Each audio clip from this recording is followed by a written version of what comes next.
प्यारे देशवासियों, नमस्कार। आज मैं आपसे JNK की जनता के बारे में बात करना चाहूँगा, जम्मू कश्मीर के लोगों के बारे में। क्या ऐसा नहीं है कि जम्मू कश्मीर के लोग अपने आप को ठगा महसूस कर रहे हैं, अपने साथ धोखा हुआ समझ रहे हैं? यस, ये बात बिल्कुल सच्चाई है। ये JNK के लोग ठगा सा महसूस कर रहे हैं। आप देखिए, प्रधानमंत्री महोदय ने राज्य का दर्जा छीन लिया था, वहाँ का केंद्र शासित प्रदेश बना दिए थे, वहाँ 2 राज्य का दर्जा छीन लिया था इन्होंने, जब 370 और 35 से हटाए थे। आपको मालूम है, राज्य का दर्जा छीन करके और केंद्र शासित प्रदेश बनाए, काफ़ी मांग के बाद, काफ़ी जनता के कहने के बाद, और वो भी माननीय सर्वोच्च न्यायालय के आदेश के बाद।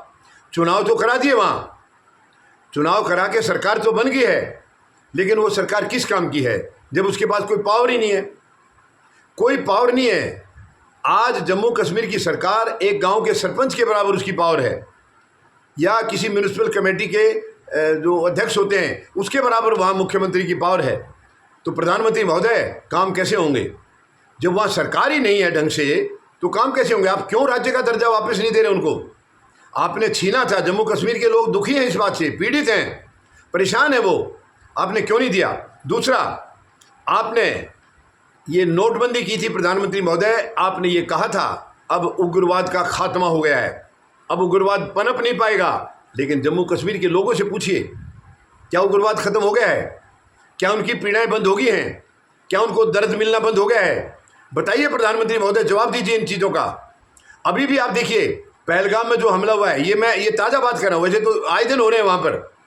कितने हमले हो चुके हैं आपके राज में, आपके सत्ता में आने के बाद, जबकि आपने ये कहा था कि उग्रवाद। आपने, प्रधानमंत्री महोदय, शायद आप अपनी बातों को याद तो करेंगे नहीं, आपने उस वक्त भाषणों में ये कहा था, हमारी सरहदें प्रधानमंत्री के नियंत्रण में होती हैं तो उग्रवादी कैसे आ जाते हैं? आज आप जवाब दीजिए, क्या आपके नियंत्रण में सरहदें नहीं हैं तो आज उग्रवादी कैसे आ रहे हैं? किस रास्ते से आ रहे हैं? क्यों आ रहे हैं? आप दूसरों को ब्लेम करते हो, इल्ज़ाम लगाते हो, खुद पर आप अंदर नहीं झांकते अपने अंदर। तो बताइए प्रधानमंत्री महोदय, आए दिन वहाँ से हमले हो रहे हैं। ये आपके 11 साल के दौरान पहले से कहीं ज़्यादा शहादतें वहाँ हुई हैं। ये मैं हवा में बात नहीं कर रहा हूँ प्रधानमंत्री महोदय, आप आंकड़े देख लीजिए, आप ही के आंकड़े हैं। और अभी ताज़ा पहलगाम का हमला, पहलगाम के हमले में हमारे जो 26 पर्यटक वहाँ मारे गए थे, यानी 26 बेटियों का सुहाग उजड़ गया था। शायद इससे ज़्यादा दर्दनाक घटना देश के लिए और कुछ हो नहीं सकती है। पत्नियों के सामने, उन बेटियों के सामने उनके पतियों की हत्या कर दी गई, मौत के घाट उतार दिया गया। और वो केवल और केवल आपकी नाकामी थी, प्रधानमंत्री की नाकामी थी, प्रधानमंत्री की सुरक्षा की बहुत बड़ी चूक थी सरकार की। मेरा मतलब सरकार है तो सरकार तो प्रधानमंत्री चला रहे हैं, सुरक्षा की चूक थी ज़बरदस्त, और इसका जवाब कभी मिलेगा नहीं। क्यों थी चूक? क्या कारण था? जहाँ 2200 के करीब, 2500 के करीब पर्यटक थे, वहाँ एक भी सिपाही मौजूद नहीं था। क्या कारण था प्रधानमंत्री महोदय? आप जवाब नहीं देंगे, क्योंकि आप कभी जवाब देते नहीं हैं। और अभी उसके बाद ऑपरेशन सिंदूर आपने चलाया है, आपने ऑपरेशन सिंदूर चलाया है, और जब अंजाम तक पहुंचने का समय आ गया था तो आपने युद्ध विराम कर दिया, वो भी किसी और के कहने से। हमारे देश का हित हम देखेंगे या कोई और देखेगा? प्रधानमंत्री महोदय, भारत के प्रधानमंत्री आप हैं या राष्ट्रपति ट्रंप हैं? वो हमारे देश का फैसला कैसे ले सकते हैं? कैसे आपने उनकी बात को मंजूर किया? जब सच में सबक सिखाने के नज़दीक हमारी सेनाएं पहुंच चुकी थी तो आपने युद्ध विराम कर दिया, और इस दौरान हमारे कितने सारे नागरिक और मारे गए वहाँ। तो जम्मू कश्मीर के लोगों को आए दिन दर्द मिल रहा है प्रधानमंत्री महोदय, उनको धोखा हो रहा है उनके साथ, उनके साथ वो ठगा सा महसूस कर रहे हैं। क्या आप जवाब देंगे उनकी बातों का? क्या उनके सवालों का जवाब देंगे? बताइए प्रधानमंत्री महोदय, आप देश के प्रधानमंत्री हैं, आप केवल बातें कहते हैं, अमल नहीं करते, उनके ऊपर काम नहीं करते। ज़मीनी हकीकत बिल्कुल अलग है, बहुत अलग है। आपने बहुत कुछ भाषणों में बहुत कुछ कहते हैं, लेकिन जुमलेबाजी से देश नहीं चलता प्रधानमंत्री महोदय, देश काम करने से चलता है। ज़मीनी हकीकत जो होती है उससे देश चलता है। हमारी ज़मीनी हकीकत क्या है वो आप देख लीजिए। 11 साल के दौरान आप आए दिन नए नए बयान दे रहे हैं, ज़मीन पर कुछ उतरता नहीं है। क्या करेंगे आप इसके लिए? क्या कहेंगे? बताइए। जम्मू कश्मीर के लोगों को आप कैसे संतुष्ट करेंगे? जम्मू कश्मीर के लोग आए दिन दर्द झेल रहे हैं, तकलीफ़ें झेल रहे हैं, दुख झेल रहे हैं। आए दिन वो अपनों को खो रहे हैं। और नाकामी किसकी है? सरहदें तो आपके नियंत्रण में हैं। आप जवाब दीजिए इसका, आप ही के बयान का जवाब दीजिए आप। आज क्या मनमोहन सिंह जी ले गए सरहदों को अपने नियंत्रण में? वो तो दुनिया से चले गए, हमको छोड़ करके विदा हो गए। क्या वो सरहदों का नियंत्रण अपने साथ ले गए? आपको दे के नहीं गए चाबी वहाँ की?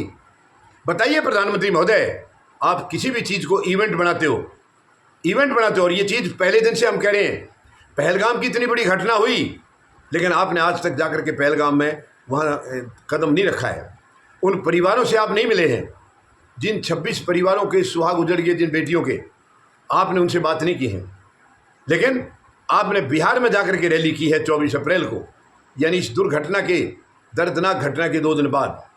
वहाँ जाके आपने रैली की है मधुबनी में, और कहा है कि हम दोषियों को मिट्टी में मिलाएंगे। वो आपने दिल्ली से क्यों नहीं की? दिल्ली देश की राजधानी है। या पहलगाम जाकर के क्यों नहीं कहा? बहुत सारे सवाल हैं प्रधानमंत्री महोदय, लेकिन ये बात सच है, जम्मू कश्मीर के लोग बिल्कुल अपने आप को ठगा महसूस कर रहे हैं। उनके साथ लगातार धोखा हो रहा है। ना उनके लिए कोई सुरक्षा है, ना उनके कामकाज हो रहे हैं, क्योंकि सरकार ही नहीं है उनके पास। आपकी मंशा है नहीं, आपकी नीयत है नहीं, आपकी इच्छा शक्ति है नहीं काम करने की। आपके एलजी बैठे हैं वहाँ, बताइए, एलजी से सवाल करिए, सुरक्षा में चूक क्यों हुई?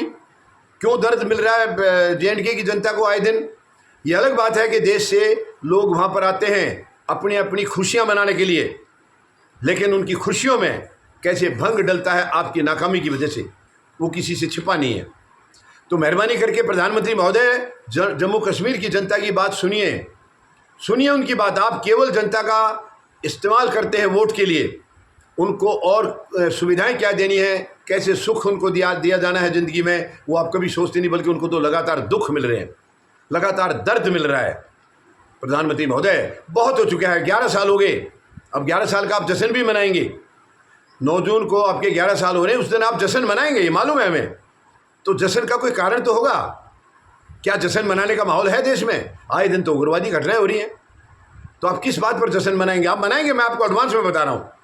प्रधानमंत्री महोदय, जम्मू कश्मीर की जनता की बात सुनिए, उनकी भावनाओं को समझिए, उनके दर्द को समझिए, नापिए उनके दर्द को, और उनके साथ कुछ कीजिए, न्याय कीजिए। उनके साथ न्याय नहीं हुआ है। राज्य का दर्जा वापस कीजिए, उनका राज्य का दर्जा वापस कीजिए, ताकि सरकार के पास पावर आए, शक्तियाँ आएँ, और सरकार अपनी जनता का कुछ वेलफेयर कर सके।